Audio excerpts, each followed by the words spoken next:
நாளைக்கான வீடியோ தாங்க வந்திருக்கு. வீடியோ வந்து சூப்பரா இருந்துச்சு அப்படின்னு தாங்க சொல்லணும். அதாவது சாரதா வந்து நடிச்சுக்கிட்டு இருந்தாங்களே நல்லவங்க மாரி. அது வந்து பாரதிக்கு வந்து தெரிஞ்சிருச்சு அப்படின்னு தாங்க சொல்லணும். அவங்க வந்து ஆதிக்கிட்ட வந்து சொல்ல போகிறாங்க அப்படின்னு தாங்க சொல்லணும். அதெல்லாம் பார்க்குறதுக்கு முன்னாடி நம்ம சேனலை மட்டும் மறக்காமல் லைக் அண்ட் சப்ஸ்கிரைப் மட்டும் பண்ணிடுங்க. ஃபஸ்ட்டு எடுத்தோடனே நம்ம சாரதா இருக்காங்கல்ல, தமிழை கூப்பிட்டு வச்சு திட்டிக்கிட்டு இருக்கிற மாதிரி காட்டிக்கிட்டு இருக்காங்க. என்ன நீ உனக்கு எவ்வளோ நெஞ்சு அழுத்தம் இருந்தால் போனவ திரும்பி வந்திருப்ப. உனக்காக எவ்வளோ கஷ்டப்பட்டு நான் வந்து ஊட்டியிலே யாருக்குமே சீட்டு கிடைக்காது அவ்வளோ ஈஸியாக.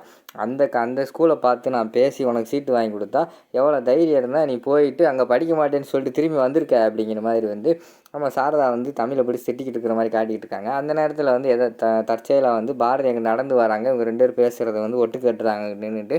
அப்போ வந்து தமிழ் வந்து சொல்கிறாங்க, இல்லை பாட்டி, எனக்கு அந்த ஸ்கூலில் படிக்கணும்னு ஆசை தான். ஆனால் என்னைய வந்து அப்பா அம்மா அவங்களெல்லாம் பிரிஞ்சு என்னால் இருக்க முடியாது அப்படிங்கிற மாதிரி சொல்கிறாங்க. ஏன் இருக்க முடியாது, கொஞ்ச நாள் தானே, போய் இருக்க வேண்டியதானே அப்படிங்கிற மாதிரி வந்து சாரதா சொல்கிறாங்க. இல்லை, நான் இருந்தாலும் அப்பா வந்து என்னை இருக்க விட மாட்டார். நாங்கள் போகிற வழியில் அப்பா வந்து உங்களை பிரிஞ்சிறேன் அப்படின்னு சொல்லிட்டு அழுதார் தெரியுமா, அதனால தான் நாங்கள் திரும்பி வந்துட்டோம் அப்படிங்கிற மாதிரி சொல்லிக்கிட்டு இருக்காங்க. அதை கேட்டவுடனே சாரதாவுக்கு வந்து பயங்கரமான ஷாக் ஆகிடுது. என்னது ஆதி அழுதானா அப்படிங்கிற மாதிரி சொல்லிட்டு அவங்க ஷாக்காகி பார்த்துக்கிட்டு இருக்கிற மாதிரி காட்டிக்கிட்டு இருக்காங்க.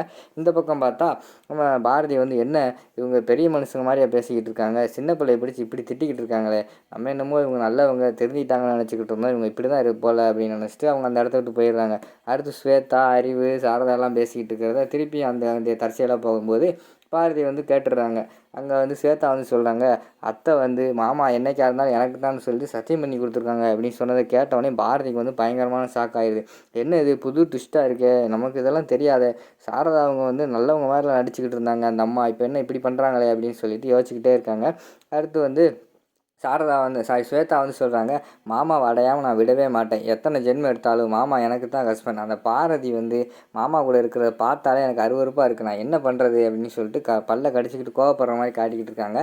இதை வந்து பாரதி அந்த பக்கம் கேட்டுட்டு ரொம்ப மனசுடைஞ்சு போய் ரூமில் போய் உட்காந்து யோசிச்சுக்கிட்டு இருக்காங்க.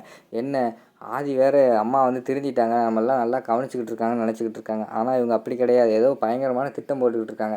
எல்லோரும் முன்னாடி வீட்டு பொறுப்பை என்கிட்ட கொடுக்குற மாதிரி நடிச்சிட்டு இப்போ என்னடானா நம்மளை வெளியே அனுப்புறதுக்கு திட்டம் போட்டுக்கிட்டு இருக்காங்களே, இதெல்லாம் ஆதிக்கிட்ட சொல்லவா வேண்டாமா, சொன்னால் கஷ்டப்படுவாரே அப்படிங்கிற மாதிரி யோசிச்சுக்கிட்டு இருக்காங்க.